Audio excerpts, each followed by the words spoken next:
Manahimik ka! Sino ka para utusan ng nanay ko? Sigaw ng asawa ko habang malakas akong sinampal sa mukha. Ngumisi ang nanay niya. Ngunit ang nangyari pagkaraan ng 15 minuto ay lubos na ikinagulat niya.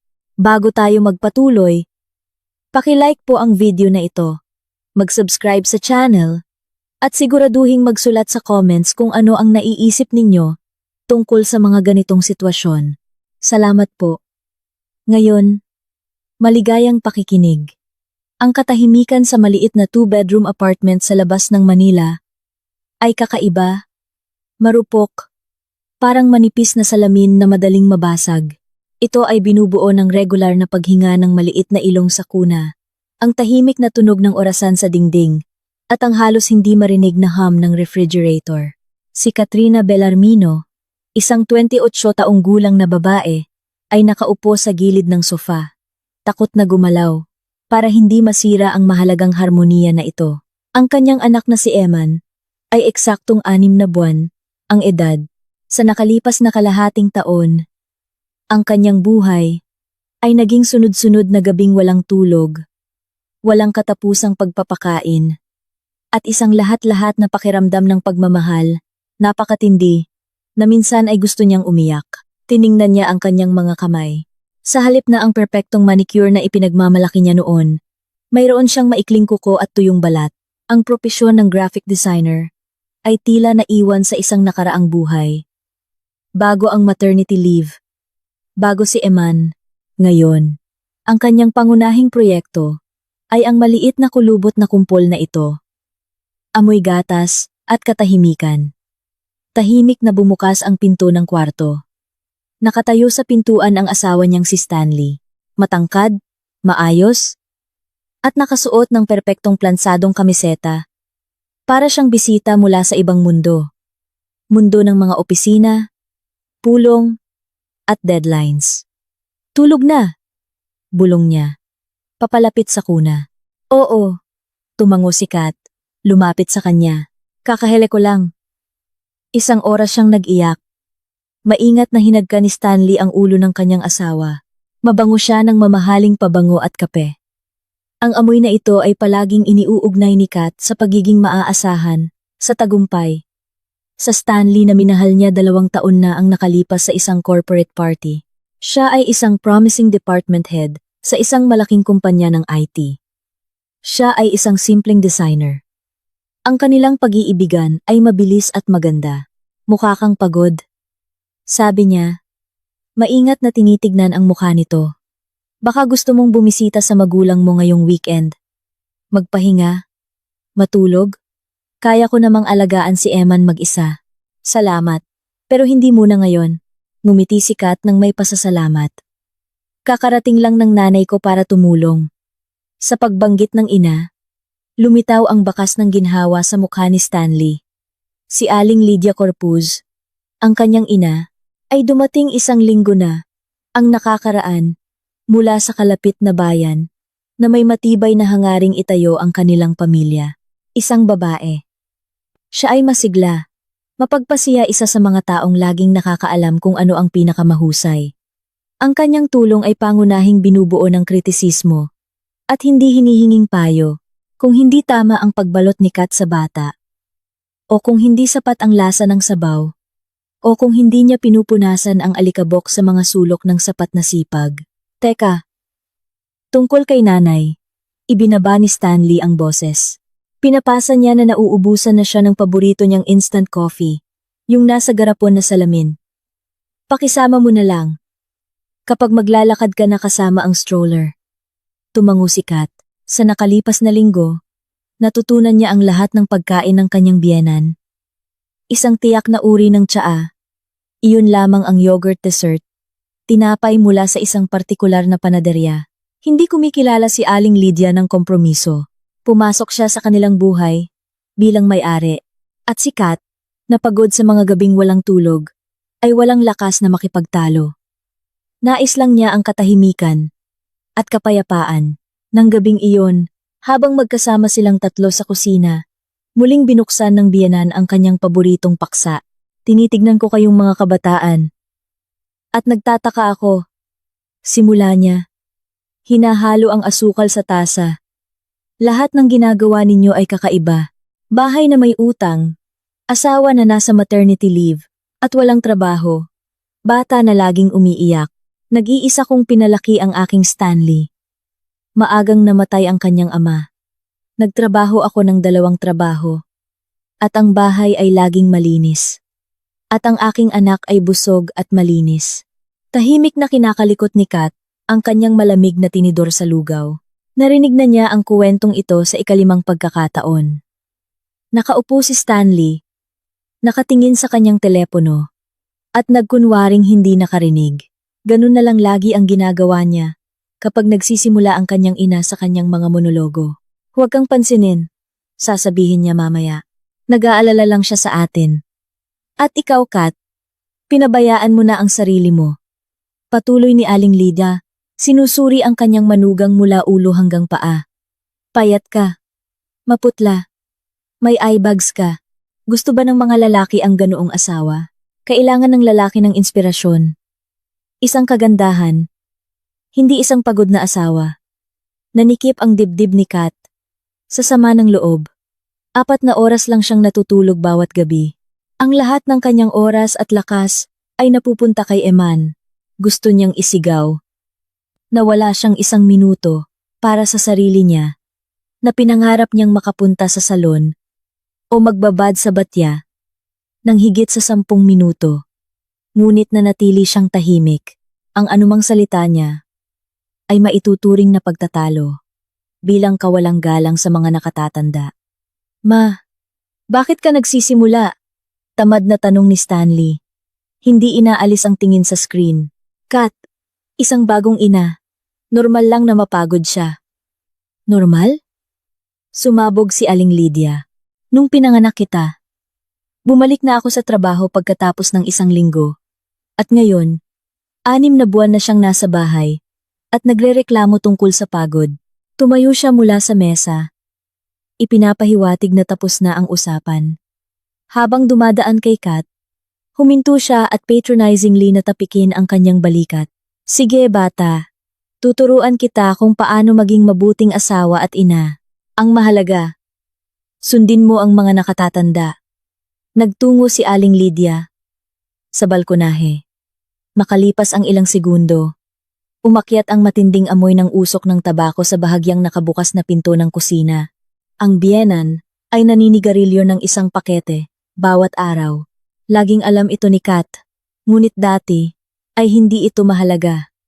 Ngayon, na natutulog sa katabing silid ang kanyang maliit na anak, tila nakalalason ang amoy na iyon. Tiningnan niya si Stanley. Patuloy siyang nag-scroll sa kanyang newsfeed, ganap na hindi napapansin ang usok na dahan-dahang pumupuno sa kusina. Tumayo si Kat, at mahigpit na isinara ang pinto ng balkonahe. Sa loob, lumalaki ang 1 pipi, hindi maipaliwanag na pagkabalisa. Pakiramdam niya, simula nang dumating ang biyenan, ang kanyang maliit na maaliwalas na mundo ay nagsimulang magpakita ng mga bitak. At ang amoy ng tabako na ito ay simula pa lamang. Isang halos hindi mahahalata na hudyat ng nalalapit na bagyo. Nang gabing iyon, pagkatapos matulog ng biyenan sa kanyang silid, at naliligo si Stanley, nakaupo si Kat sa tabi ng kuna ni Eman, at tinitignan ang kanyang mahinahon na mukha. Tahimik siyang huminga. Nakakatawang kinakabitan ng kanyang ilong. Pinadaanan niya ng daliri ang kanyang malasutlang pisngi. Ang maliit na taong ito ang kanyang universo, ang kanyang layunin. At para sa kanya, handa siyang gawin ang lahat, kahit tiisin ang mapang-abusong biyenan. Ngunit nasaan ang linya, kung saan ang pasensya ay nagiging pagtataksil sa sariling anak. Naalala niya kung paano sinabi ni Stanley sa kanya, nang mag-propose, magiging isang team tayo. Kat, palaging magkasama. Nasaan ang team na iyon ngayon? Bakit hindi niya nakikita kung paano dahan-dahang sinisira ng kanyang ina ang kanilang pamilya? Naririnig ang tunog ng tubig mula sa banyo. Tumayo si Kat at lumapit sa bintana. Ang lungsod sa gabi ay nagliliwanag ng milyon-milyong ilaw. Doon, sa mga ilaw na iyon, may buhay na umaapaw sa mga pangyayari pagtatagpo, kagalakan. Ngunit ang kanyang buhay ay lumiit sa sukat ng apartment na ito, sa perimeter ng kuna ng bata. At sa maliit na mundong ito, may lumitaw na kaaway na nilalason ang hangin, sa literal at metapora. Binuksan niya ang bag ng biyenan na nakatayo sa pasilyo, basta na lang, para lang masiguro. Sa pinakailalim, sa ilalim ng pitaka at isang bungkos ng susi, may nakalagay na isang pakete ng manipis na sigarilyo at isang lighter. Nagbuntong hininga si Kat. Hindi ito magiging madali. Sobrang hirap. Kinabukasan, nagsimula ang karaniwang routine. Bangon alas. Saes. Pakainin. Si Eman, mabilis na kape, habang ang sanggol ay nakahiga sa bouncer at nag-ooga. Maagang umalis si Stanley, papunta sa trabaho. Hindi man lang nag-almusal. Lumabas si Aling Lydia sa kanyang silid malapit sa 10:00. Nakasuot ng seda na roba na may perpektong ayos ng buhok. Para bang hindi siya natulog sa bahay kundi sa isang 5-star hotel. Magandang umaga, Kat. Sabi niya, habang papunta sa kape. Nasaan ang kape ko? Magandang umaga. Tumango si Kat, habang pinapalitan ang diaper ni Eman sa changing table. Hindi pa ako nakapunta sa tindahan. Hindi ko nagawang bumili ng gamit ni Eman. Hindi nasiyahang ngumuso ang biyanan. Ang kanyang mukha ay agad na nagpahiwatig ng galit na kabutihan. Kakaiba. Akala ko ang kahilingan ng asawa ay batas para sa asawa. Well, sige. Iinom na lang ako ng tsaa ngayon. Naglagay siya ng mainit na tubig sa kanyang sarili at umupo sa mesa. Demonstratibong hindi pinapansin ang kanyang manugang. Nagkunwari si Kat na hindi niya napansin ang maliit na biro na ito. Nasanay na siya na, ang anumang kilos o kawalan ng kilos niya ay agad na sinusuri. Pagkatapos ni Eman, sinuotan niya ito ng mainit na jumpsuit at naghanda para maglakad. Saan ka pupunta? Tanong sa kanya ni Aling Lydia. Maglalakad ako kasama si Eman at bibili ng kape mo. Teka, tumayo ang biyenan. Hayaan mo akong bihisan siya. Masyadong manipis ang suot mong sombrero sa kanya. May hangin sa labas. Lalamigin ang bata. Hindi po. Okay lang, sagot sana ni Kat. Anong okay lang? Putol ng biyanan. Mas alam ko to. Nagpalaki ako ng 2 anak. Nanatili si Kat na tahimik. Wala nang saysay ang pagtatalo. Sa labas, syempre, pinalitan niya ang sombrero ng kanyang anak. Itinago ang matigas na likha ng biyenan sa ilalim ng stroller. Habang naglalakad sa parke, iniisip niya kung paano tahimik na sinasakop ni Aling Lydia ang mas malaking bahagi ng kanilang buhay. Nagpapasya na siya kung ano ang kakainin nila para sa hapunan, kung anong oras paliguan ng bata, at maging kung anong damit ang isusuot niya. At si Stanley? Ikinakaway lang ni Stanley ang kanyang kamay. Gusto lang ni nanay ang makakabuti. Huwag mo siyang salungatin. Mas mapapamahakan ka pa. Pagkatapos ng lakad, habang pinapatulog si Eman sa kanyang kuna, nagpasya si Kat na magpahangin sa nursery. Bahagya niyang binuksan ang bintana na nakaharap sa balkonahe. Ang panahon ay napakaganda. Amoy araw at sariwang dahon. Pagkalipas ng ilang minuto, bumalik siya sa silid upang tingnan ang kanyang anak at natigilan sa pintuan. Ang amoy ng tabako ay malinaw na naroroon. Ang amoy ay nagmumula sa balkonahe. Sumilip si Kat. Nakatalikod sa kanya si Aling Lydia at masayang hinihitit ang isang manipis na sigarilyo. Ibinubuga ang usok sa direksyon ng bukas na bintana ng nursery. Aling Lydia! Bulong ni Kat, hindi napigilan. Nanginginig ang biyenan at humarap. Walang bakas ng pagkamahiyain sa mukha niya. Ano yan? Bakit ka sumisigaw? Magigising mo ang bata? Nananigarilyo kayo mismo. Sa tapat ng bintana ng nursery, sinikap ni Kat na magsalita ng mahinahon, ngunit nanginginig ang boses niya. Lahat ng usok ay pumupunta sa kwarto. Oh, hayaan mo na, sabi ng biyenan. Malaki ang balkonahe, lilipas din ang lahat. Napakaarte mo naman. Noong panahon namin, nakatira kami sa masisikip na compound. Doon, pwede kang maglagay ng palakol sa koridor At okay lang. Lahat kami, lumaking malusog. Demonstratibong humihitit pa siya. At itinapon ang upos ng sigarilyo sa ibaba, direkta sa flower bed sa ilalim ng mga bintana. Pakiusap. Wag mo nang gawin iyan. Pakiusap ni Kat. Pakiramdam niya'y kumukulo ang dugo niya sa loob. Masyado pang bata si Eman. Masama sa kanya ang usok. Anong masama sa kanya sa isang sigarilyo? Sabi ni Aling Lydia. Pinapalaki mo lang. Lagi na lang kayong mga nanay. Masyadong overprotective sa mga anak ninyo. Lumabas siya sa kusina. Iniwan ang amoy ng usok. Dumalo si Kat sa nursery. At binuksan ang bintana. Kailangang ipahangin agad ang kwarto. Tiningnan niya si Eman na natutulog. Bahagya itong nakakunot ang noo sa pagtulog at huminga ng may bahagyang pagkabahala. Nanikip ang kanyang puso. Sa takot at kawalang magawa. Nang gabing iyon, nang bumalik si Stanley, nagpa siya si Kat na kausapin siya. Naghintay siya hanggang sa umalis ang biyenan. Para manood ng kanyang paboritong serye. At lumapit sa kanyang asawa. Nagaya ng dati ay nakaupo sa sofa na may laptop. Stanley, kailangan nating pag-usapan ang nanay mo. Ano na naman? Inis na sumandal siya sa likod ng sofa. Kat, maghapon akong nagtrabaho. Pagod ako. Wag muna ngayon. Hindi. Ngayon na. Pagpupumilit niya. Nananigarilyo siya sa balkonahe kanina. At lahat ng usok ay pumunta sa kwarto ni Eman. So what? Nagkibit balikat si Stanley. Hindi naman siya nanigarilyo sa mismong kwarto. Stanley, hindi mo naiintindihan. Ramdam ni Kat na papalapit ang luha sa kanyang mga mata. Mapanganib ito sa kalusugan ng bata. Siya ay maliit pa. Maaari siyang magkaroon ng problema sa baga. Allergy. Huwag kang magdrama. Putol niya. Walang masama na mangyayari sa isang beses. Ang nanay ay isang matanda. Hindi niya pwedeng itigil ang ugaling mayroon na siya sa loob ng 30 taon sa isang pitik ng daliri. Kailangan nating maging mas matiyaga. Sinabi niya ito ng napakatahimik. Napakanormal. Para bang ang pinag-uusapan ay ang paglimot ng biyenan na patayin ang ilaw sa banyo. Pero anak natin yan. Ang boses niya ay naging sigaw.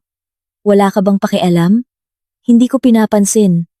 Tumaas din ang boses niya. Pero hindi rin sa akin ang nanay ko. Dumating siya para tulungan tayo. At ikaw, sa halip na pasasalamatan, ay tinatanong siya at binibigyan ng sermon. Nagreklamo na siya sa akin na kinakawawa mo siya. Kinakawawa ko siya? Hindi makapaniwala si Kat sa kanyang naririnig. Pinapakiusap ko lang sa kanya na huwag lasunin ang anak namin. Alam mo ba?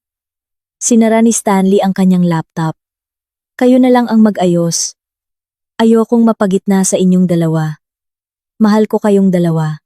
Maghanap kayo ng paraan para magkaunawaan. Sa mga salitang ito, tumayo siya at pumunta sa kusina. Naiwan si Kat mag-isa sa gitna ng sala.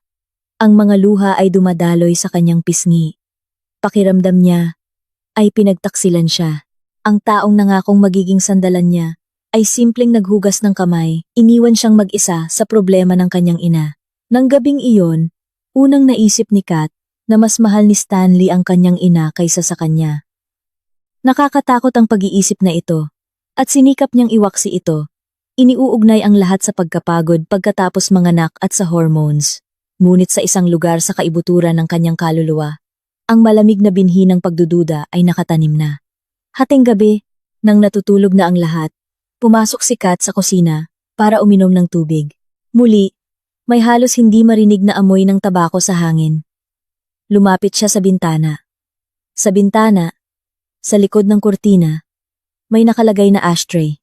Isang ordinaryong tasa ng kape na may ilang upos ng sigarilyo. Ibig sabihin, naninigarilyo si Aling Lydia doon mismo sa kusina, binubuksan ang bintana habang sila ay natutulog. Tahimik na inalog ni Kat ang mga upos sa basurahan, hinugasan ang tasa, at ibinalik ito sa lugar nito. Wala siyang sasabihin, ni sa kanya, ni sa kanya. Ngunit mula sa sandaling iyon, magiging alerto siya.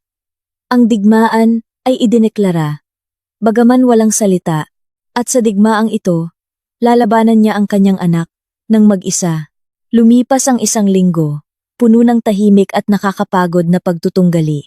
Patuloy na naninigarilyo si Aling Lydia, ng palihim, at natagpuan ni Kat ang mga bakas ng kanyang mga krimen, mga upos ng sigarilyo sa basurahan, sa ilalim ng mga balat ng gulay, o isang bahagyang amoy ng usok sa banyo. Hindi na siya nagkomento. Tahimik lang niyang pinapalabas ang hangin sa apartment at sinisikap na ilayo si Eman sa kanyang biyenan. Si Stanley, na nakita na walang bukas na alitan, ay nasa isang masayang kalagayan. "Ayan, nakita mo," sabi niya. "Sinabi ko na nga sa iyo na magkakasundo kayo. Kailangan lang ng oras." Ngumiti si Kat ng pilit. Naiintindihan niya na hindi ito kapayapaan, kundi isang katahimikan bago ang bagyo. At pagkatapos, nangyari ang pinakakinakatakutan niya. Isang umaga, nagising si Eman na may paos at umuubo. Mahirap siyang huminga. Malakas na umakyat baba ang kanyang maliit na dibdib. Nataranta si Kat. Agad niyang tinawag ang isang pediatrician sa bahay mula sa isang pribadong klinika. Hindi nagtitiwala sa lokal na doktor na sumasagot lang sa lahat ng bagay. Walang seryoso, gagaling din yan. Dumating ang pediatrician. Isang matandang babaeng maingat na nagngangalang Dra. Ana Reyes. Pagkalipas ng 1 oras, matagal niyang pinakinggan ang baga ni Eman. Sinuri ang kanyang lalamunan. Tinanong si Kat, "May naninigarilyo ba sa bahay?" Tanong niya. At ang kanyang tingin ay naging mahigpit. "Oo," tapat na sagot ni Kat. "Ang biyenan ko." "Saan siya naninigarilyo?" "Sa balkonahe. Sa kusina." Pinipilit ko siyang wag gawin yan. Pero, nagbuntong hininga ng malalim si Dra. "Reyes, nagsisimula ng magkaroon ng obstructive bronchitis ang bata. Para sa isang 6 na buwang gulang na bata, napakaseryoso nito. Masyado pang makitid ang kanyang respiratory tract, at anumang irritation, lalo na ang usok ng tabako, ay maaaring maging sanhi ng pamamaga at spasm." "Ano ang dapat kong gawin?" bulong ni Kat. Pakiramdam niya'y lumalamig ang kanyang mga kamay. Una, agad na at ganap na alisin ang anumang kontak sa usok. Huwag manigarilyo sa balkonahe o sa bintana. Ang taong naninigarilyo ay dapat lumabas. At pagkatapos ay maghugas ng kamay at magpalit ng damit bago lumapit sa bata. Pangalawa, narito ang reseta. Gagawin natin ang mga inhalation. Kung walang pagpapabuti sa loob ng 2 araw, o lumala ang sitwasyon, agad na tumawag ng ambulansya. Pupunta kayo sa ospital. Ang mga salitang ospita at ambulansya ay parang hatol. Nang umalis ang doktor, umupo si Kat sa ibabaw ng kuna ng umiiyak na anak, at naramdaman ang halo ng takot, galit, at kawalang pag-asa. Ang kanyang maliit na walang laban na anak ay nagdurusa dahil sa pagiging makasarili at pagmamatigas ng isang matandang babae. Nang gabing iyon, nagkaroon ng seryosong usapan. Pinulong ni Kat sina Stanley at Aling Lydia sa sala. Nang walang damdamin, sinikap niyang magsalita nang mahinahon hanggat maaari at isinalaysay ang sinabi ng doktor. "Kaya simula ngayon, bawal ng manigarilyo sa aming apartment. Kung kailangan ninyong manigarilyo, Aling Lydia, mangyaring lumabas kayo." Nakikinig ang biyenan nang may mukhang bato. Nang matapos si Kat, titral niyang idinikit ang kanyang kamay sa puso. "Ibig sabihin, gusto mong sabihin na ako ang may kasalanan sa sakit ng bata?" Nanginginig ang boses niya sa sama ng loob. "Inilalahad ko lamang ang sinabi ng doktor." Matigas na sagot ni Kat. Ang usok ng tabako ay isang napakalakas na allergen at irritant para sa isang sanggol. "Anong kababalaghan?" sabi ni Aling Lydia. "Buong buhay na naninigarilyo ang mga tao, at lumalaki ang mga bata na malulusog. Ito ay pawang mga imbento ng inyong mga modernong doktor, para lang makakuha ng mas maraming pera. Stanley, naaalala mo, si Tito Nonoy, ang aming kapitbahay, ay naninigarilyo na parang tren. Ngunit ang kanyang anak ay malusog." Si Stanley, na tahimik na nakaupo hanggang noon, ay tumingin kay Kat. "Kat, baka hindi naman kailangan na ganoon ka kategorya? Mahirap para kay nanay na tumakbo sa labas bawat oras. Lalo na sa gabi, masakit ang kanyang mga paa. Stanley, ang pinag-uusapan ay ang kalusugan ng anak natin. Pakiramdam ni Kat na nawawalan siya ng kontrol. Narinig mo ba ang sinabi ng doktor? Bronchitis, ospital? Hindi. Hindi na ito mangyayari. Ipinagbabawal ko ang paninigarilyo sa bahay na ito. Ako ang ina, at ako ang may pananagutan sa aking anak. Tumingin siya ng diretso sa mata ng biyenan. Ang tingin ni Aling Lydia ay malamig at masama. Mayroon itong hindi maitatagong tagumpay. Nakamit niya ang gusto niya. Nag-udyok ng bukas na alitan. Kung saan muling pumili si Stanley sa panig ng kanyang ina. Sige, hindi inaasahang kalmadong sabi ng biyenan. Tumayo. Kung gayon, manugang. Dahil ikaw ang may-ari dito, hindi ko na kayo gagambalain sa inyong pagpapagaling. Pumasok siya sa kanyang kwarto. Malakas na isinara ang pinto. Ayan na. Nakita mo na ang nangyari. Sabi ni Stanley, na may panunumbat. Nasaktan mo si nanay. Ngayon, buong gabi siyang mag-aalala. Mahina ang puso niya. At ako. Buong gabi akong nakaupo sa tabi ng kuna ng anak natin at nakikinig kung paano siya nahihirapan sa pag-ubo.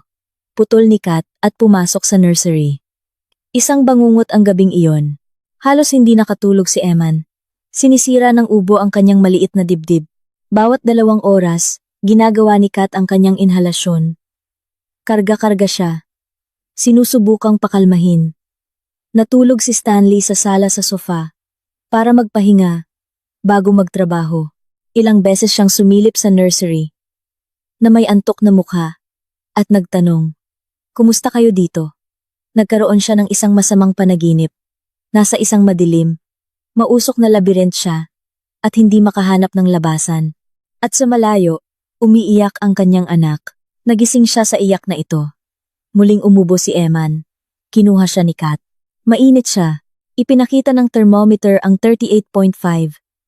Sumugod siya sa sala. "Stanley, gumising ka!" Nilalagnat si Eman. Lumalala siya. "Tumawag ka ng ambulansya." Bulong niya. Hindi binubuksan ang kanyang mga mata. "Natatakot ako." Bulong ni Kat. "Huwag kang matakot. Kasama mo ako." Tumalikod siya at muling humilik.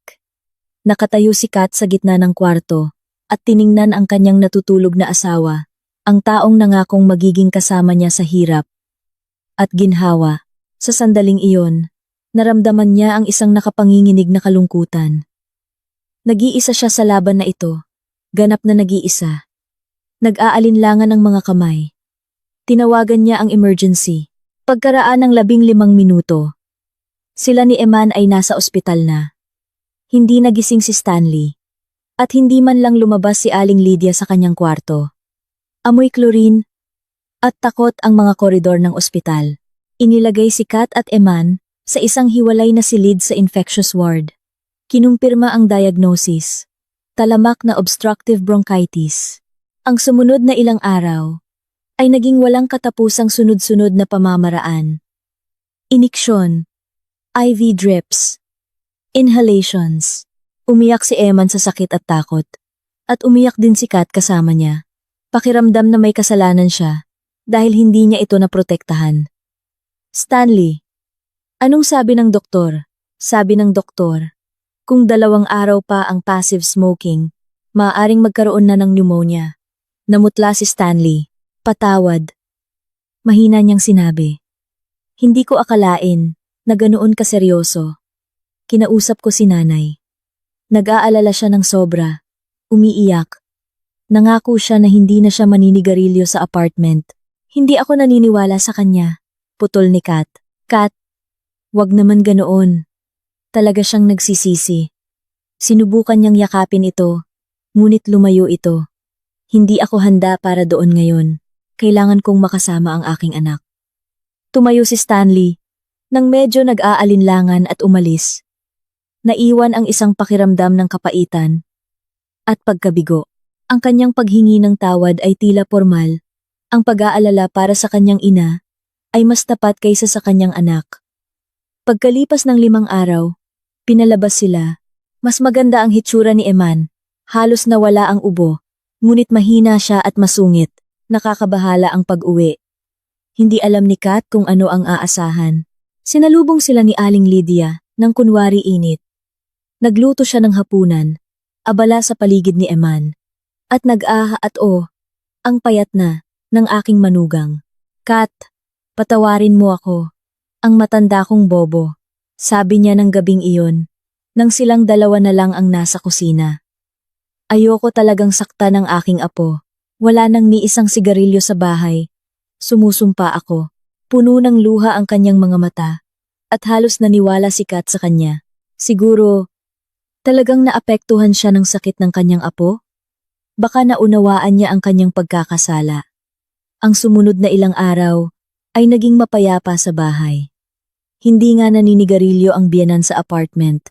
Lumalabas siya, gaya ng hiling ni Kat. Naging mas maasikaso si Stanley, tumutulong kay Eman. Sa gabi, nanonood pa nga sila ng mga pelikula, tulad ng dati. Nagsimulang umasa si Kat na lumipas na ang krisis, na kaya nilang ayusin ang lahat, ngunit isang araw, habang nag-aayos ng mga grocery, nabitawan niya ang isang orange. At ito ay gumulong sa ilalim ng kitchen cabinet. Sa pagsisikap na abutin ito, naramdaman ni Kat ang isang bagay na matigas. Ito ay isang patag na metal na kahon. Nahirapan siyang hilahin ito. Ito ay isang lumang pilak na lalagyan ng sigarilyo na may nakaukit na monogram. Sa loob, sa isang velvet na unan, may ilang gintong alahas. Singsing, hikaw, kuwintas. Mga alahas ko yan. Nagulat na sabi ni Kat. Akala ko nawala sila nung lumipat kami. Hindi nawala. Ngisi ng biyenan. Hinihintay lang nila ang tamang oras. Sa mga salitang ito, lumapit siya sa bintana, binuksan ito, at sumigaw. Tulong. Ninanakawan ako. Sa kanya itinapon ang kahon sa labas. Natigilan si Kat. Hindi naiintindihan ang nangyayari. Sa ibaba, narinig ang tunog ng basag na salamin. May mga nakapasong halaman at maliit na hardin ang kapitbahay sa unang palapag sa ilalim ng mga bintana. Anong ginagawa ninyo? Ang tanging naibulong niya. Nanay, ano yan?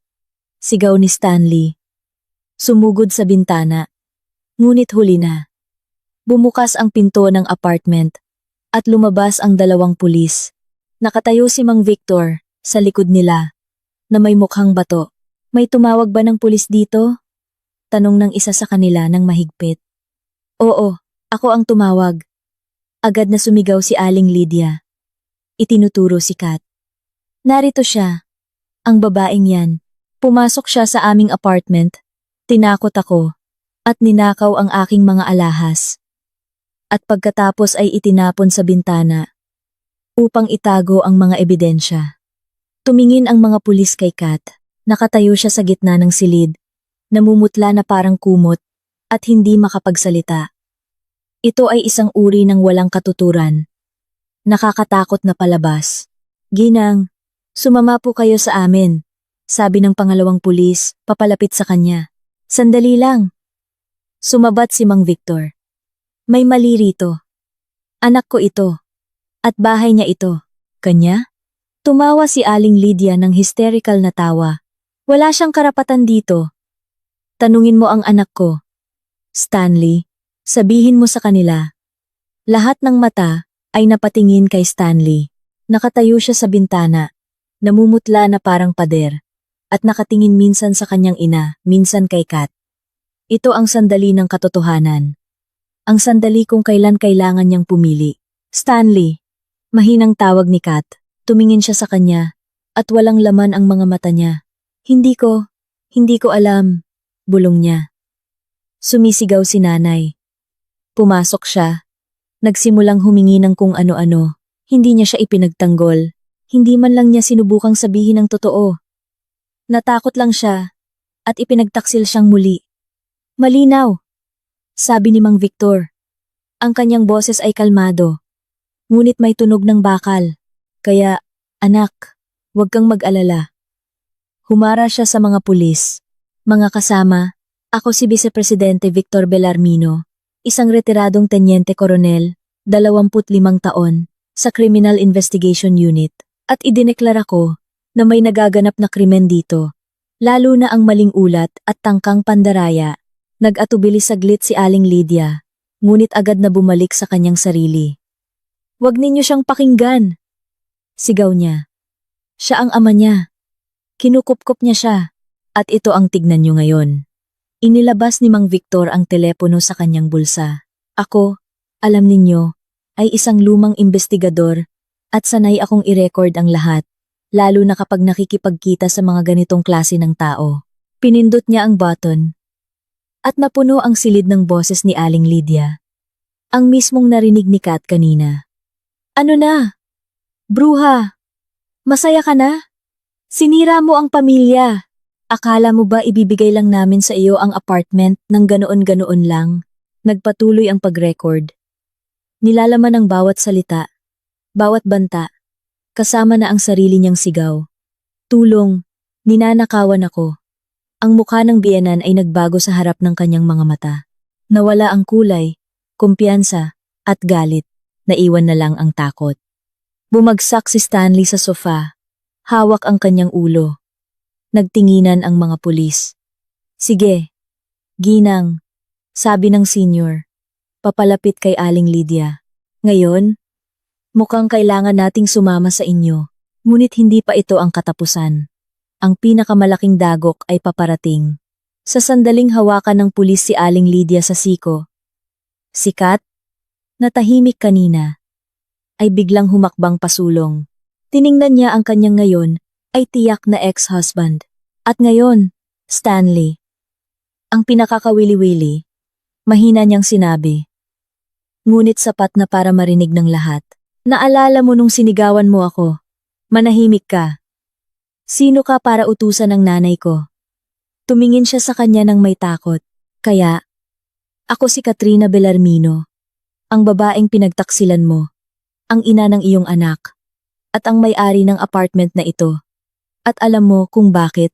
Inilabas niya sa kanyang bag, na nakatuping 4 na piraso ng papel, at iniabot sa kanya. "Dahil ang iyong matanda at may sakit na nanay, tila 12 na taon na ang nakalipas ay inilipat ang apartment na ito sa iyo bilang regalo, at lahat ng ibinigay bilang regalo ay hindi hinahati sa annulment. Kaya, nung pumirma tayo sa kasunduan, sinubukan mong ibigay sa akin ang sa akin na talaga sa batas." Isang nakakabinging katahimikan ang bumaba sa silid. Tanging ang malakas na hininga ni Aling Lydia ang naririnig. Tiningnan ni Stanley ang dokumento na hawak ni Kat. At ang kanyang mukha ay naging maskara ng takot. Dahan-dahan niyang kinuha ang papel. Ito ay isang kopya ng titulo ng lupa na nakuha ni Attorney Reyes kahapon lang. Nakasulat dito sa itim at puti na si Stanley Corpus ang naging may-ari ng apartment bago pa man sila ikasal. "Paano? Paano mo nalaman?" Bulong niya. Magaling na abogado. Kibit balikat ni Kat. Nagpa siya siyang suriin ang kasaysayan ng transaksyon bago pirmahan ang kasunduan. At ito ang sorpresa. Ibig sabihin, pareho kayong sumubok na linlangin ako. Ikaw, nag-aalok na ibigay ang iyong bahagi ng apartment kapalit ng katahimikan. At ikaw? Gumawa si Aling Lydia ng kakaibang tunog at nagsimulang bumagsak sa sahig. "Nanay!" Sigaw ni Stanley. Sinalo siya. Ang mga pulis, na kanina ay nanonood ng eksena ng may propesyonal na interes, ay nag-alala. "Tubig! Tumawag kayo ng ambulansya!" Nagdadial na si Mang Victor ng numero. Nakatayo si Kat sa gitna ng kaguluhan na ito, at naramdaman ang isang kakaibang malamig na kawalan. Walang tagumpay, tanging kapaitan. Tiningnan niya ang nanghina na katawan ng biyenan, ang nalilitong mukha ni Stanley, ang abalang mga pulis, at naunawaan na sinira niya lang ang kanyang pamilya. Oo, tama siya. Oo, ipinagtanggol niya ang sarili. Ngunit sa anong halaga? Habang naghihintay ng ambulansya, kalmado at masistemang ipinaliwanag ni Mang Victor sa mga pulis ang sitwasyon. Ibinigay niya sa kanila ang recording, isang kopya ng titulo ng lupa. "Isusulat namin ang reklamo para sa maling akusasyon At tangkang panloloko sa istasyon, sabi niya. Si Aling Lydia. Na nagbalik loob na ngunit patuloy na umuungol at nagrereklamo tungkol sa kanyang puso, ay isinakay ng mga mediko. Sa stretcher. Atake sa puso. Lahat ito ay dahil sa kanya. Bulong ng biyenan. Itinuturo si Kat ng nanginginig na daliri. Sumama si Stanley sa kanya. Bago umalis, tumingin siya kay Kat nang may galit na labis na ikinatakot nito. Ito ang tingin ng isang taong nawalan ng lahat. Nang umalis sila at muling naging tahimik ang apartment, bumagsak si Kat sa isang silya at tinakpan ang kanyang mukha. Lahat ng pagod ng nakaraang linggo, lahat ng takot, lahat ng sakit, ay lumabas. Humagulgol siya. Walang hiya. Nanginginig ang buong katawan. Umupo ang ama sa tabi niya. Niyakap siya sa balikat. Shh! Anak! Tapos na ang lahat. Magaling ka. Malakas ka. Hindi ako malakas pa. Hikbi niya. Pakiramdam ko'y walang laman. Sinira ko ang lahat. Wala kang sinira. Matigas na sabi niya. Pinakita mo lang sa kanila ang salamin. At ang nakita nila doon ay hindi nila nagustuhan. Sila mismo ang sumira sa lahat ng kanilang kasinungalingan at kasamaan. Matagal silang nanatili sa katahimikan. Dahan-dahang huminahon si Kat. Nagtimpla ang ama ng mainit na kape. Paano na ang apartment? Tanong niya. Humihigop ng mainit na inumin. Dahil sa kanya, wala akong karapatan dito. Hindi naman ganoon. Sagot ni Mang Victor. Dahil kayo ay kasal. At sa panahon ng inyong kasal, ay nagkaroon ng malaking pagpapabuti. Halimbawa, pagre-renovate, na nagpataas ng halaga nito. Maaari kang maghabol ng kabayaran para sa kalahati ng mga pamumuhunan na iyon. At, syempre, sustento para kay Eman, kaya hindi ka aalis ng walang dala. Ngunit hindi iyan ang mahalaga. Ano po ang mas mahalaga? Tanong ni Kat. Ang mahalaga ay malaya ka. Sabi ng kanyang ama. Malaya ka sa lalaking iyon at sa kanyang ina. Makakapagsimula ka ng bagong buhay. Bagong buhay. Nakakatakot ang mga salitang ito. Nasanay siyang maging asawa. Bahagi ng isang mag-asawa. At ngayon, sino siya? Isang single mom. Walang sariling tirahan. May sirang puso. Nang gabing iyon, nang bumalik sila sa apartment ng ama, matagal na nakatayo si Kat sa tabi ng kuna ni Eman. Kailangan niyang buuin ang isang bagong masayang buhay para sa kanila. Isang buhay na walang kasinungalingan, pang-aalipusta, at usok ng tabako. Buong gabi siyang hindi natulog. Inaalala ang mga pangyayari sa nakaraang buwan. Sinisuri, sinusubukang intindihin kung kailan nagkamali ang lahat. Bulag ba siya sa tunay na pagkatao ni Stanley? O napakagaling lang niyang magpanggap? Naalala niya ang kanilang unang date, ang kanyang magandang panliligaw, ang mga salita tungkol sa pag-ibig at katapatan. Saan nawala ang lahat ng ito? O hindi ba ito nagkaroon? Isa lamang itong laro, kung saan siya ay isang maginhawang kasosyo. Isang mapagpakumbaba, may bahay, walang labis na ambisyon. Isang perpektong asawa, para sa isang anak ng ina. Pagsapit ng umaga, nang magsimulang lumiwanag ang langit sa labas ng bintana, dumating sa kanya ang kakaibang kapayapaan. Umalis ang sakit, nag-iwan ng malamig na kalinawan. Hindi na niya naramdaman ang pagiging biktima. Pakiramdam niya ay isang mandirigma na nanalo sa isang mahirap na laban. Oo, nasugatan siya, ngunit hindi nasira. Tiningnan niya ang kanyang refleksyon sa madilim na salamin ng bintana. Isang pagod, ngunit determinado na babae ang tumingin sa kanya. Isang babae na kakalabas lang sa impyerno at nakaligtas. At ang babaeng ito ay handa na para sa bagong kabanata ng kanyang buhay. Isang kabanata na isusulat niya mismo, nang walang sinumang payo o manipulasyon. Kinuha niya ang telepono at tinawagan si Attorney Reyes. Attorney Reyes, magandang araw. Ito po si Katrina Bellarmino. Binabawi po namin ang kasunduan. Idedemanda po namin at mananalo po kami. Alam niya na marami pang pagsubok na darating, ngunit ngayon ay hindi na siya natatakot. Kasama niya ang kanyang ama. Sa kanyang puso ay pag-ibig sa kanyang anak.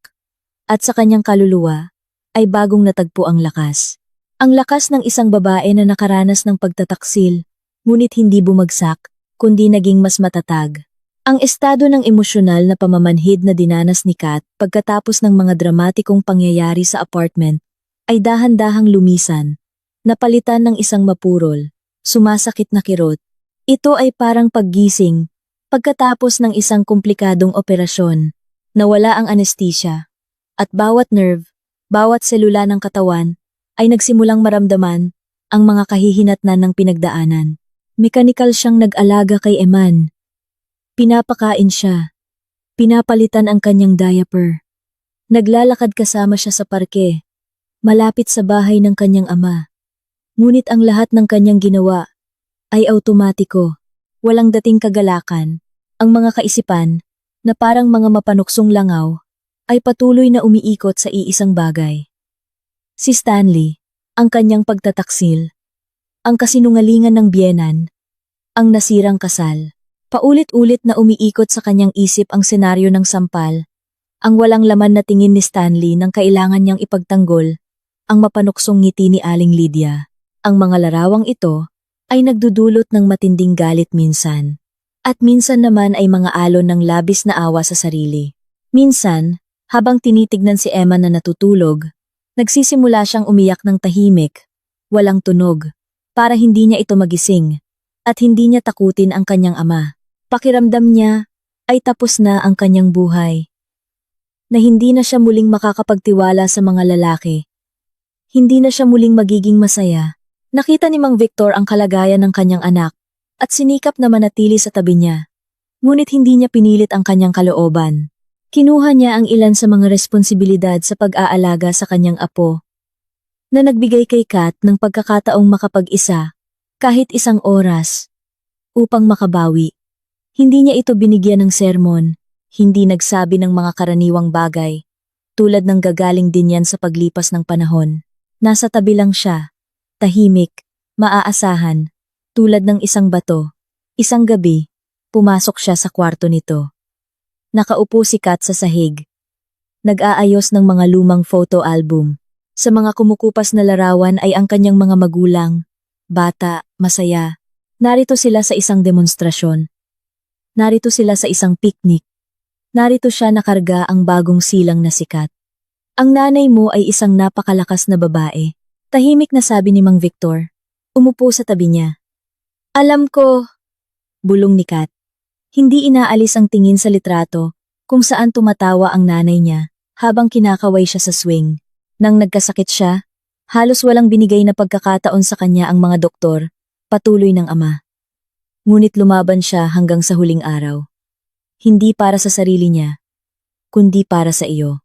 Tumahimik siya. Hirap na pinipigilan ang luha. Ayaw niya na maging ganyan ka ngayon. Sabi niya. Hawak ang kamay ng kanyang anak. Gusto niya na lumaban katulad niya. Para sa sarili mo. Para kay Eman. Ang mga salita ng kanyang ama, simple at tapat, ay mas nakatulong kay Kat kaysa sa anumang psychological training. Tiningnan niya ito ng may luhang mata. Pero hindi ko alam kung paano pa. Sobrang sakit at takot ako. Ang takot ay normal. Tumango siya. Pero hindi mo pwedeng hayaan na kontrolin nito ang buhay mo. Kailangan mong gawing galit ang sakit mo. Isang malamig at kalkuladong galit na tutulong sa iyo na manalo. Nagsalita siya, na parang isang investigador, na nagbibigay ng instruksyon sa isang subordinate, at ang propesyonal na katigasan sa kanyang boses ay nakapag-iisip. Akala mo kaya ko? Hindi ko akala. Alam ko, buong tiwala niyang sinabi. Ikaw ang anak ko at anak ng nanay mo. Nasa iyo ang kanyang lakas. Hindi mo lang alam iyon. Ang pag-uusap na ito, ang naging turning point para kay Kat. Naunawaan niya na may dalawang landas siya. Maari siyang lumubog sa awa sa sarili. Hayaang tuluyang durugin siya ng mga korpus. O kaya ay kumuha ng lakas at labanan sila. At pinili niya ang pangalawa. Nang gabing iyon, unang beses siyang nakatulog ng mahimbing. Nang walang bangungot. At kinabukasan, nagising siya na may malinaw na layunin. Hindi na siya iiyak. Kikilos na siya. Ang unang ginawa niya ay tawagan si Attorney Reyes. Attorney Reyes, ipinagpapatuloy po natin ang laban. Matatag niyang sinabi. Gusto kong makuha ang lahat ng nararapat sa akin. Ayon sa batas, kabayaran para sa mga pagpapabuti sa apartment, suporta para sa bata at para sa aking pagsuporta hanggang 30 gulang. At gusto kong panagutin si Aling Lydia sa maling paratang. Ang abogado sa kabilang linya ay umungol ng may pag-apruba. Aba! Naiintindihan ko na ang pagiging matatag sa laban. Napakagaling. Katrina, tungkol sa maling paratang, na-i-file na namin ang reklamo. Ang pulisya ay nag-iimbestiga. Ang voice recording ay 100% ebidensya. Nahaharap siya sa matinding multa o baka conditional sentence pa. Ito ang magpapalamig sa kanya. Tungkol naman sa ari-arian, hihilingin natin ang pagtatalaga ng isang eksperto sa konstruksyon upang suriin ang halaga ng mga pagpapabuti na ginawa ninyo habang kasal. Aabutin ito ng oras, ngunit mapapatunayan natin na malaki ang itinaas ng halaga ng apartment dahil sa inyong pinagsamang pamumuhunan. Sa mga sumunod na linggo, inilaan ni Kat ang kanyang sarili sa pagkolekta ng ebidensya. Hinahanap niya ang mga lumang resibo ng mga materyales sa konstruksyon, natagpuan sa kanyang email ang mga kontrata sa mga manggagawa, at gumawa ng mga listahan ng mga kasangkapan at gamit na binili habang kasal. Ang masusing gawain na ito ay nakakaabala sa kanya mula sa malungkot na pag-iisip at nagbibigay ng pakiramdam ng kontrol sa sitwasyon. Ipinagpatuloy din niya ang kanyang freelance project.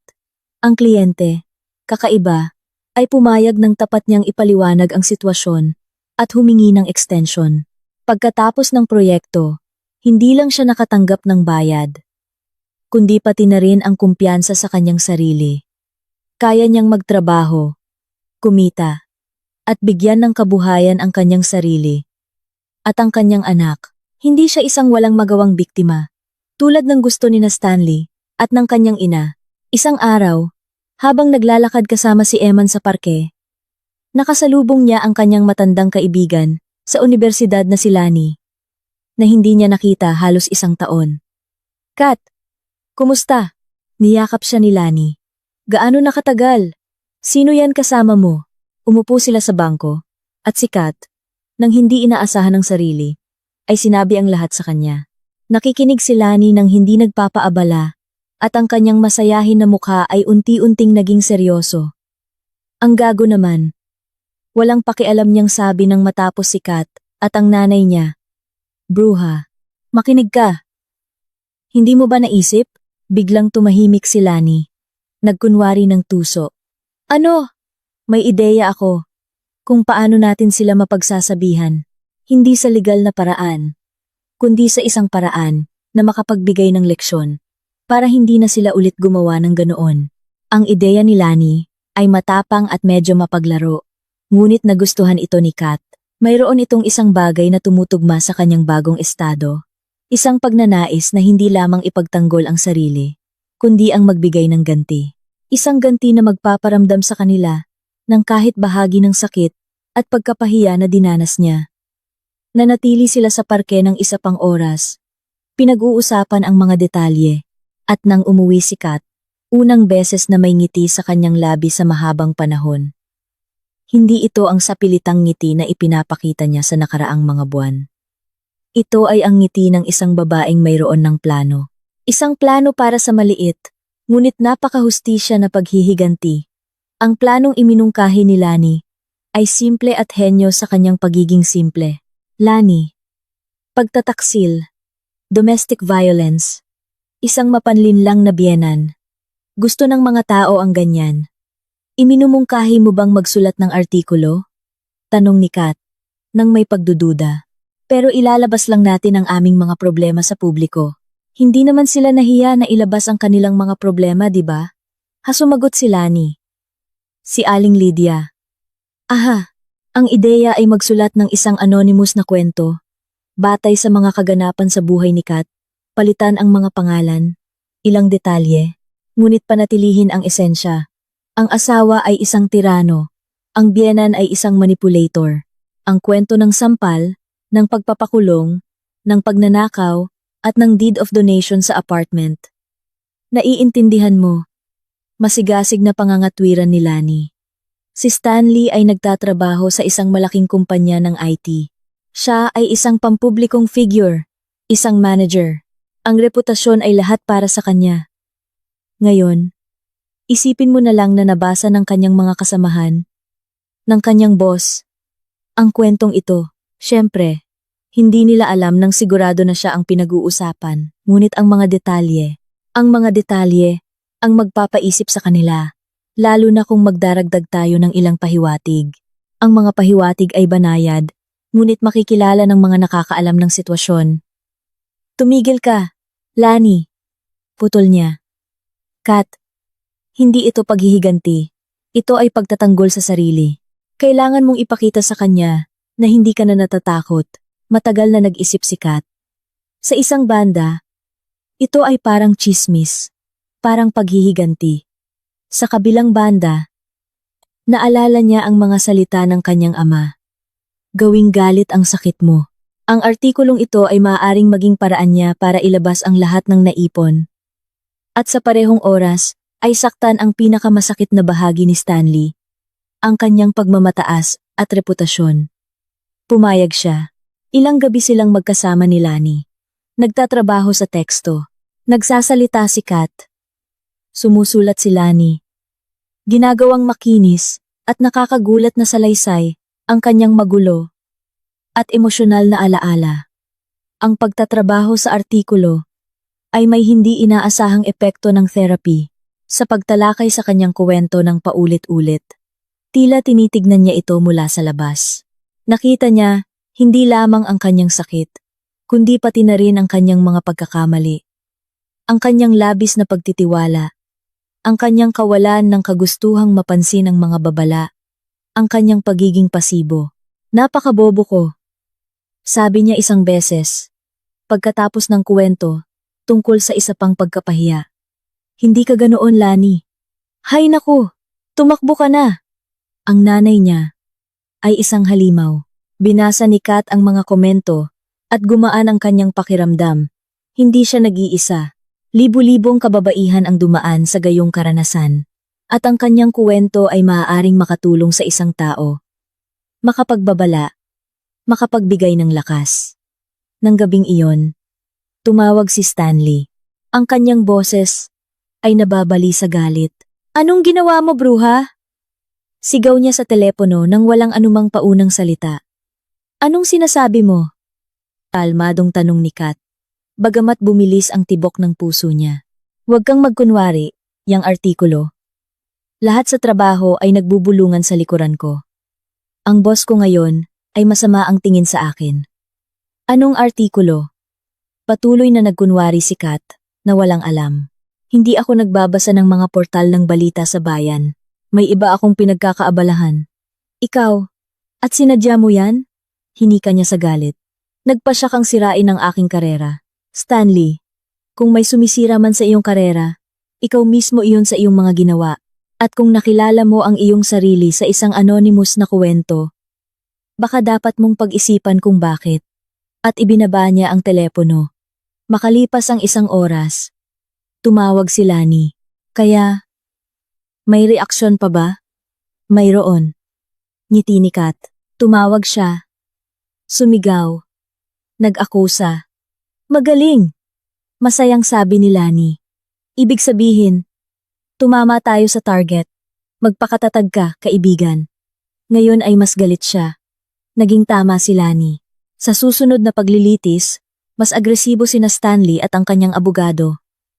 Sinubukan nilang pagdudahan ang bawat dokumento, bawat resibo.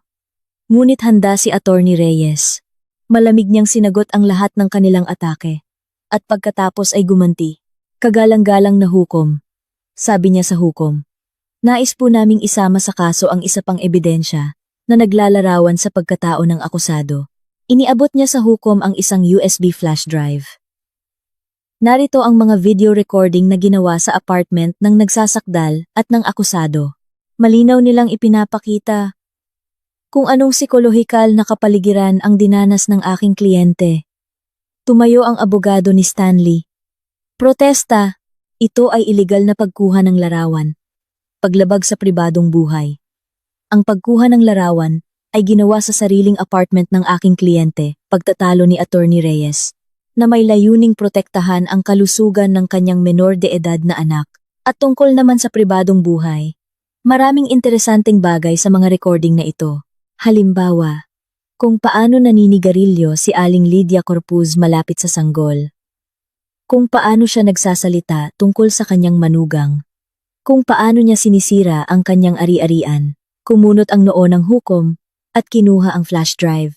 Suriin ng hukuman ang mga materyales na ito. Ipinagpaliban ang paglilitis. Nang lumabas sila sa courtroom, tumakbo si Stanley kay Kat. May recordings ka? Bulong niya. Nirecord mo kami? Mayroon akong ebidensya ng lahat ng ginawa ninyo. Kalmadong sagot ni Kat. Pagsisisihan mo ito. Bulong niya at mabilis na umalis. Hinahabol ang kanyang ina, na mukhang takot. Makalipas ang ilang araw, muling tumawag si Stanley. Iba na ang tono niya.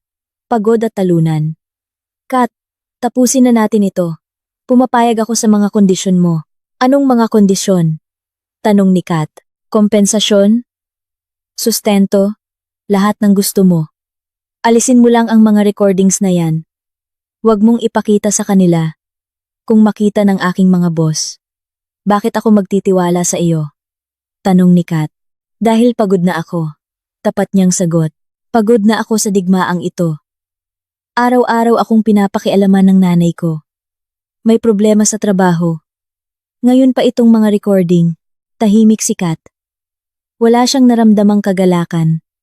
Tanging pagod. At bahagyang pagkamuhi. Kakausapin ko ang abogado. Sa wakas ay sabi niya. Tutol si Attorney Reyes. Hindi tayo dapat umatras. Kailangan nating ipagpatuloy ang laban. At ayoko nang magpatunay ng kahit ano. Sagot ni Kat. Gusto ko lang mabuhay. Kung handa siyang pumirma ng kasunduan sa aming mga termino. Gawin natin. Gusto kong tapusin na ang pahinang ito sa lalong madaling panahon. Gumawa sila ng draft ng kasunduan. Nakasulat dito ang lahat ng puntos. Ang halaga ng kabayaran para sa bahagi sa apartment. Ang halaga na orihinal na kinakalkula ni Attorney Reyes. Ang halaga ng suporta para kay Eman. At para sa suporta ni Kat, ang iskedul ng pakikipag-ugnayan ni Stanley sa kanyang anak. At bilang isang hiwalay na punto, ang obligasyon ni Stanley na hindi humadlang sa pagbebenta ng apartment at magbayad ng kompensasyon sa loob ng isang buwan. Pagkatapos ng transaksyon, pinirmahan ni Stanley ang lahat nang walang tingin. Tila handa siyang gawin ang lahat para lang hindi makita ang mga video recording na ito. Ang pagpirma ng huling kasunduan at ang pagpapatibay nito sa korte ay naganap ng napakadali. Si Stanley ay tahimik at malungkot. Hindi dumalo si Aling Lydia sa paglilitis na nagpahiwatig ng kanyang masamang kalusugan nang ipahayag ng huwes na formal ng napawalang bisa ang kanilang kasal at naaprubahan ang kasunduan. Naramdaman ni Kat na parabang nabunutan siya ng malaking pasanin. Tapos na ang lahat. Lumabas siya ng gusali ng korte na nanginginig ang mga binti. Umulan ng ambon sa labas. Binabati kita, sabi ni Attorney Reyes. Nakikipagkamay sa kanya. Hindi ito madaling tagumpay. Salamat po, taos-puso ang pasasalamat ni Kat. Kung wala kayo, hindi ko po ito makakaya. Papunta na sana siya sa hintuan ng bus, nang abutan siya ni Stanley. Kat, sandali. Lumingon siya, nakatayo siya sa ulan ng walang payong. At ang kanyang mamahaling Amerikana ay basa na sa balikat. Gusto kong ibigay sa iyo ito. Iniabot niya sa kanya ang mga susi ng apartment. Sa Malvar Street. Bakit?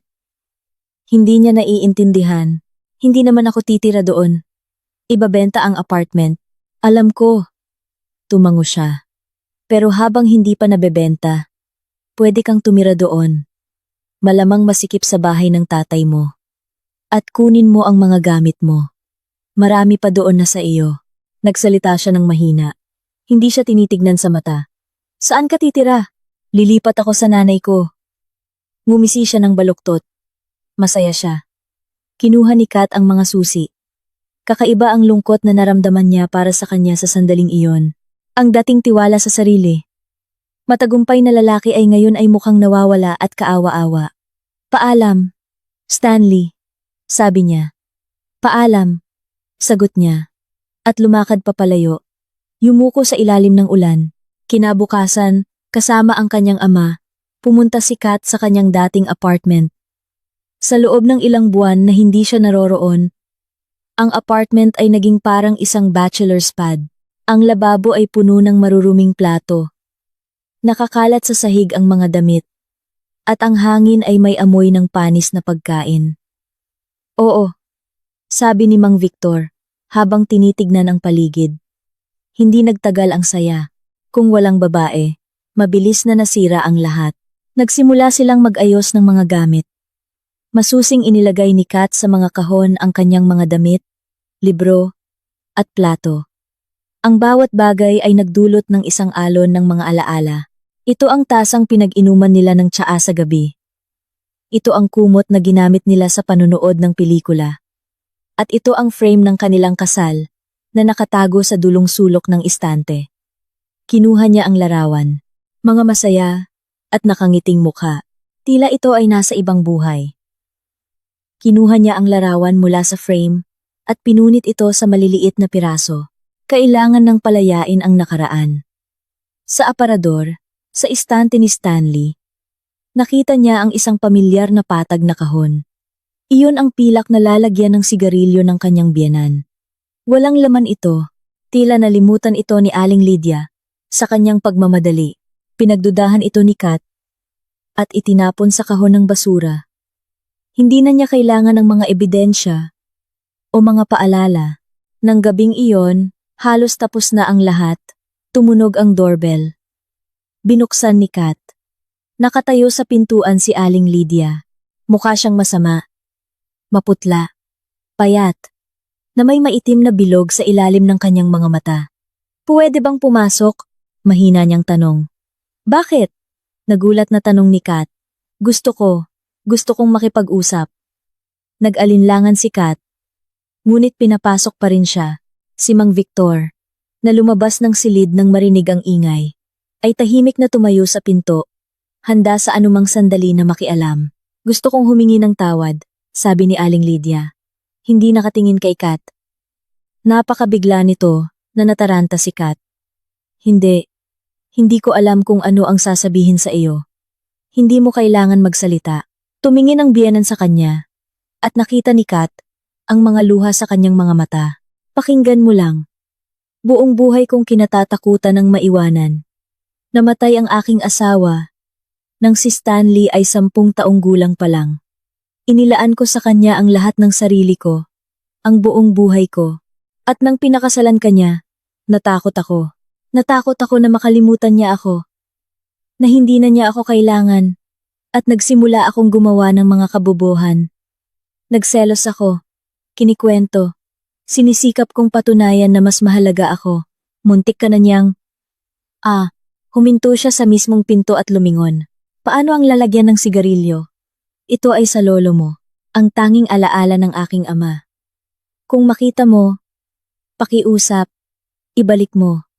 Tahimik na kinuha ni Kat ang pilak na kahon mula sa kahon ng basura at iniabot sa kanya. Aling Lydia. Nakakuha si Kat ng kanyang bahagi. Halos 1,000,000 piso. Sapat na ito para makabili ng isang maliit ngunit maginhawang 1-bedroom apartment sa isang bagong gusali malapit sa parke. Inayos niya ito ayon sa kanyang panlasa, kaya naging maaliwalas at maliwanag ang buong bahay. Si Stanley ay regular na nagbabayad ng suporta at nakikipagkita kay Eman tuwing weekend. Ang kanilang komunikasyon ay malamig, ngunit magalang. Hindi pa rin siya umalis sa bahay ng kanyang ina. Sinabi ng mga kakilala na madalas siyang umiinom at nagpapalit ng trabaho. Ang kanyang karera sa isang kumpanya ng IT. Pagkatapos ng iskandalosong artikulo, ay bumagsak. Naging iritable siya at mapag-isa. Hindi nakaramdam ng galit si Kat sa kanya. Tanging kalungkutan lamang na ang lahat ay maaaring naging iba Kung lamang ay nakahanap siya ng lakas sa kanyang sarili, upang maging ganap na matanda at humiwalay sa kanyang ina. Ngunit ginawa niya ang kanyang pagpipilian, at ginawa niya ang kanyang pagpipilian. Lumipas ang 2 taon. Ang mainit na sikat ng araw ay pumasok sa maluwag na kusina at sala sa bagong apartment ni Kat. Ang amoy ng bagong timplang kape at sariwang tinapay ay pumuno sa hangin. Sa loob ng 2 taong ito, ang kanyang buhay ay nagbago ng husto. Mula sa isang durog at walang tiwala sa sarili na babae, siya ay naging isang matagumpay at malayang ina na matatag na nakatayo sa kanyang mga paa. Pagkatapos ng annulment, hindi na siya bumalik sa opisina. Nagpatuloy siya sa pagtatrabaho bilang freelancer. At ang kanyang talento bilang graphic designer ay sa wakas ay pinahalagahan.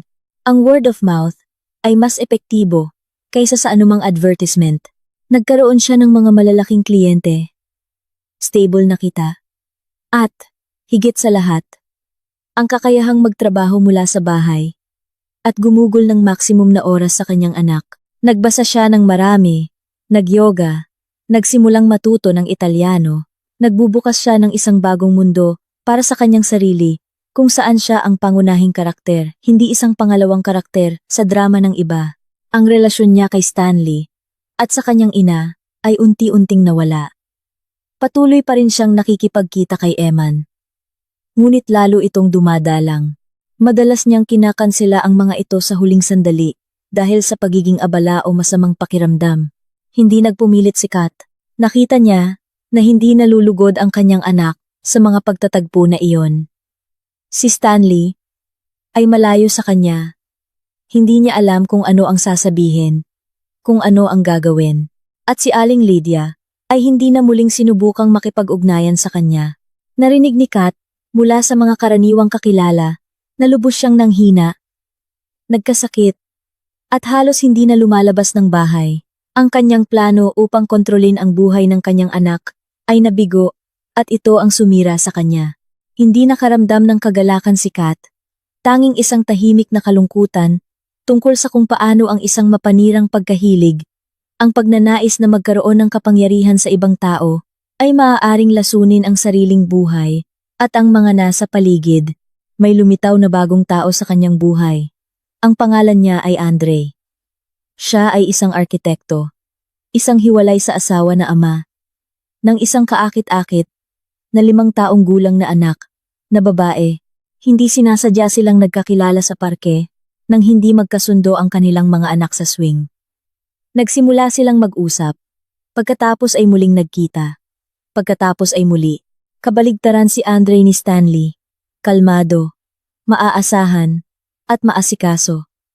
Hindi siya nagsalita ng magagandang salita, ngunit ang kanyang mga gawa ay nagsalita para sa kanilang sarili.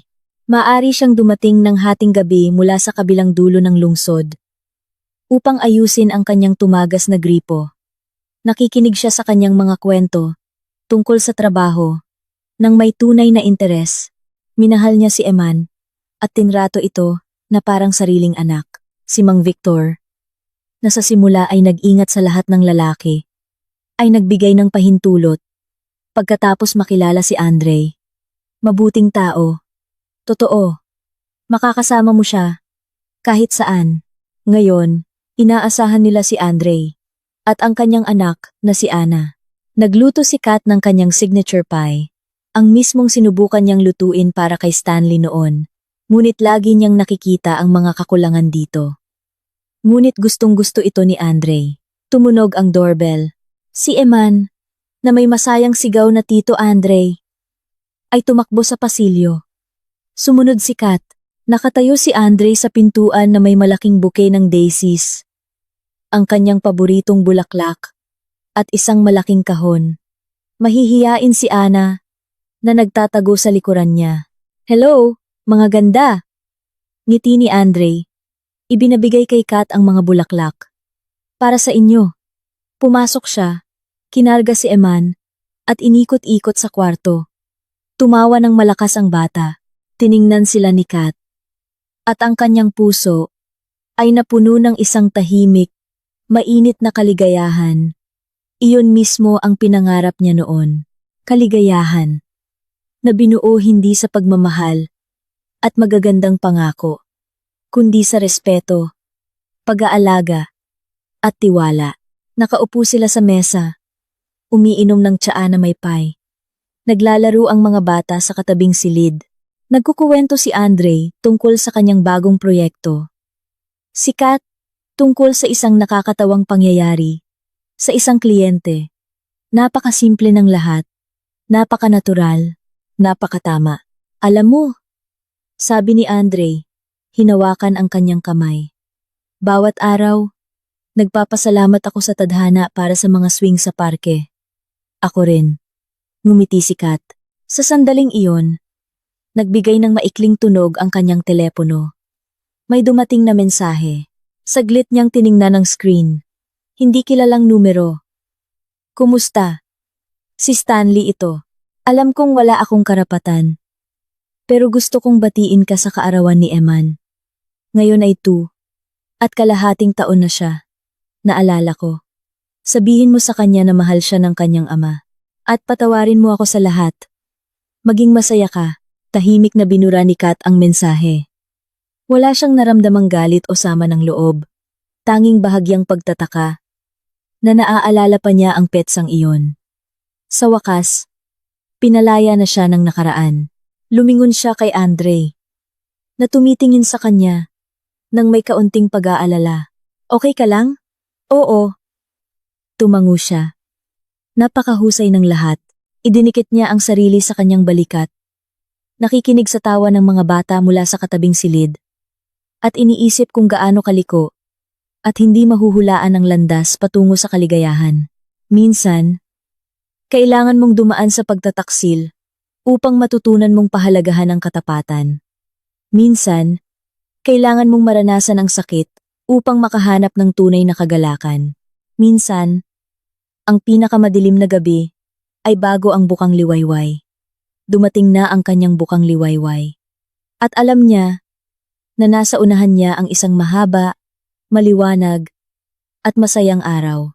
Mahal kong mga kaibigan, salamat sa pagsama sa akin at pakikinig sa aking kwento hanggang sa dulo. Umaasa ako na makakatulong ito sa ilan sa inyo na nasa katulad na sitwasyon na makahanap ng lakas sa inyong sarili at huwag sumuko.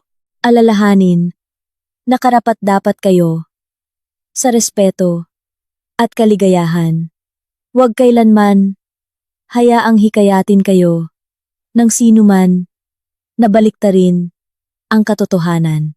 Kung nagustuhan ninyo ang aking kwento, mag-subscribe sa channel, mag-like, at ibahagi ang inyong mga pananaw sa comments. Napakahalaga ng inyong suporta sa akin. Manahimik ka! Sino ka para utusan ng nanay ko?